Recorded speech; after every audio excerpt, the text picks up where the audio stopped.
श्री स्वयं हर हर महादेव। आप सबको पता है कि 6 सितंबर शुक्रवार के दिन हरतालिका तीज का बहुत ही प्यारा सा दिन है। और आज की वीडियो में हम बात करेंगे कि हमें हरतालिका तीज व्रत के लिए कौन कौन से 16 श्रृंगार खरीदने हैं।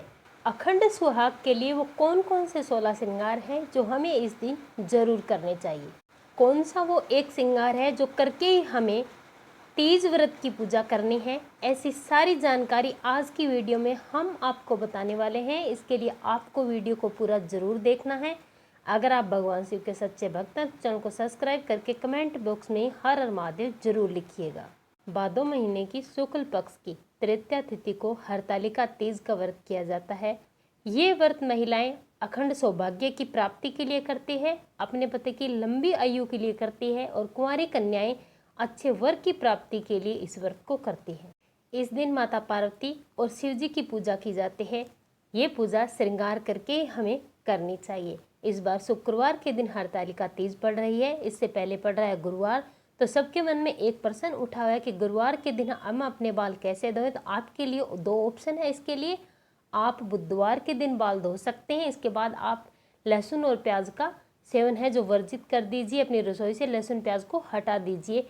या फिर तो आप गुरुवार के दिन बाल धोएं, क्योंकि हिंदू धर्म में त्योहार को बड़ा माना जाता है, इसलिए वार को उस दिन टाल दिया जाता है। तो और सभी लोग गुरुवार के दिन बाल धोने वाले हैं। अगर आप मन में संशय बना हुआ है, आप गुरुवार के दिन नहीं धोना चाहते, तो फिर आप बुधवार के दिन धोएं। उस दिन आपको सुबह उठकर स्नान करके नए वस्त्र पहनकर पूजा करनी है। तो इस दिन आपको 16 श्रृंगार करना है। और 16 श्रृंगार में कौन कौन सी सामग्री आती है और कौन कौन सी आवश्यक चीज़ें हैं जो आपको खरीदनी है। 2 ऐसी जरूरी चीज़ें जो आपको खरीदनी है। किसी भी हाल में आपको इन 2 चीज़ों को छोड़ना नहीं है।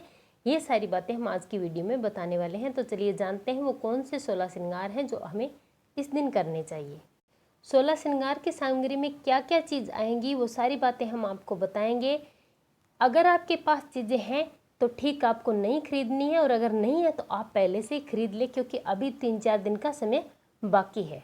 एक चीज़ ऐसी है जो हमें खरीदनी है, उसके बिना हमारा व्रत अधूरा माना जाता है। तो चलिए जानते हैं। तो सबसे पहले आता है साड़ी। आप साड़ी पहनते हैं या फिर आप सूट पहनते हैं, वो आपको नया खरीदना है और आपको सील लेना है। अगर साड़ी पहनते हैं तो पेटीकोट और ब्लाउज भी आपको नया खरीदना है। अगर आप खरीदने में सक्षम हैं तो आप नया ही खरीदें, और अगर किसी कारणवश आप नया नहीं खरीद सकते तो फिर आप पुराना 1-2 बार जो आपने नया सूट या साड़ी पहनी है उसका प्रयोग भी आप कर सकते हैं। और साड़ी या सूट का कलर आपको कौन सा चुनना है, तो लाल या पीले रंग की साड़ी या सूट ही आप पहने, क्योंकि पूजा पाठ में लाल और पीले रंग की साड़ियाँ ही पहनी जाती है। इसी के साथ आपके पास जो शादी वाली चुनरी है वही आपको ओढ़नी है। शादी वाली चुनरी ओढ़ कर ही आपको पूजा करनी है। और अगर किसी कारणवश शादी की चुनरी आपके पास नहीं है तो आप एक नई चुनरी खरीद कर लाएं और उससे आप ओढ़कर पूजा करें। और इस दिन आपको अपनी मांग में सिंदूरा से ही लगाना है। आपका जो शादी का सिंदूरा है आपको इसी से सिंदूर लेना है, और नाक से लेकर पूरी मांग तक आपको सिंदूरा से ही लगाना है। इस दिन शादी वाले सिंदूरे से ही सिंदूर लगाया जाता है। और अगर आपके पास सिंदूरा नहीं है तो आप प्रतिदिन जिस सिंदूरे से सिंदूर लगाते हैं उससे लगा सकती हैं। और अगर सिंदूरा फिर भी आपके पास नहीं है तो आप एक सिंदूरा नया खरीद कर लाएं।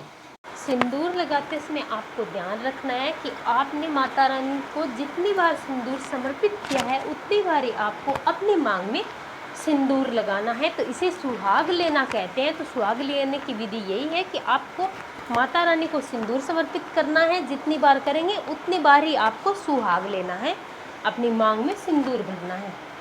इसी के साथ आपको इस दिन लाल रंग की बिंदी लगाई जाती है। व्रत पूजा पाठ में लाल रंग की बिंदी लगाई जाती है। लाल रंग की सूट या साड़ी के साथ आप लाल रंग की बिंदी लगाएं। इसी के साथ महावर बहुत ही ज़रूरी होता है। महावर आप ज़रूर लगाएं। अगर आपके पास नहीं है तो आप नया खरीद के ले आएँ।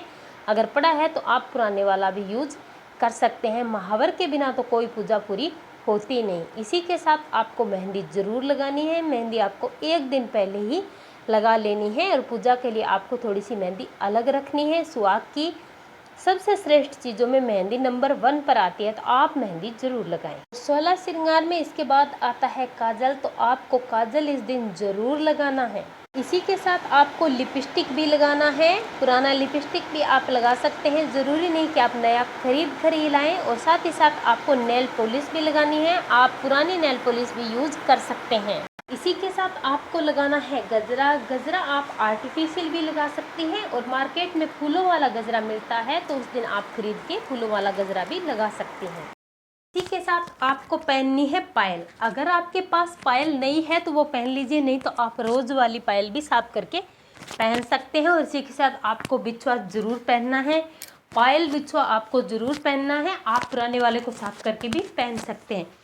इसी के साथ आपको कान के ईयरिंग पहनने हैं। अगर आपके पास सोने के ईयरिंग है तो ठीक है, उनको साफ करके पहन लीजिए, ज़रूरी नहीं है सारी चीज़ें नहीं हो, आप आर्टिफिशियल भी पहन सकती हैं। इसी के साथ आपको मंगलसूत्र ज़रूर पहनना है, आपको शादी वाला मंगलसूत्र ज़रूर पहनना है। और अगर और भी सोने की ज्वेलरी आपके पास है तो आप वो भी पहन लीजिए, यानी कि आपको पूरा का पूरा शादी वाला श्रृंगार इस दिन करना है। इसी के साथ आपको अंगूठी जरूर पहननी है, आपके पास सोने या चांदी की जो भी अंगूठी है उसे पहनिए। और इसी के साथ आपको कुमकुम जरूर लगाना है। इस दिन बिंदी के पास थोड़ा सा कुमकुम जरूर लगाया जाता है। इनकी सबसे विशेष और जरूरी चीज है लाख की चूड़ियाँ।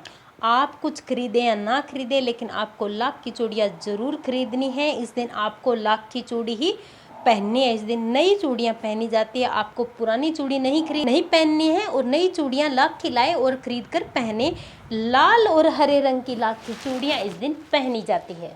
पूजा के लिए लाल पीली हरे रंग की चूड़ियाँ ही पहनी जाती है, तो आप इन कलर की चूड़ियाँ मिक्स करके पहने। इस दिन आपको सुंदर सी क्लिप लगानी है और इसी के साथ आपको मांग टिक्का जरूर पहनना है। शादी वाला जो मांग टिक्का है आप वो जरूर पहने। इस दिन आपको इस प्रकार से पूरा श्रृंगार करना है। श्रृंगार करने के बाद आपको इत्र जरूर लगाना है। इत्र तो हर जगह बहुत ही प्रसिद्ध और महत्वपूर्ण होता है, इसकी अपनी एक अलग विशेषता होती है और ये प्रेम को भी बढ़ाता है। तो इस प्रकार से आपको 16 श्रृंगार की चीज़ें लेनी है, इनसे श्रृंगार करना है। और सारी चीज़ें आप अगर नहीं ले सकते तो कोई बात नहीं, आपको चूड़ियाँ, सिंदूर, इस तरह की चीज़ें आपको ज़रूर लें। जैसे पाजेब, बिछिया, ये 1-2 चीज़ें तो आपको लेनी ही लेनी पड़ेगी। आप 1-2 नई चीज़ें लें और श्रृंगार करके अच्छे से पूजा करें।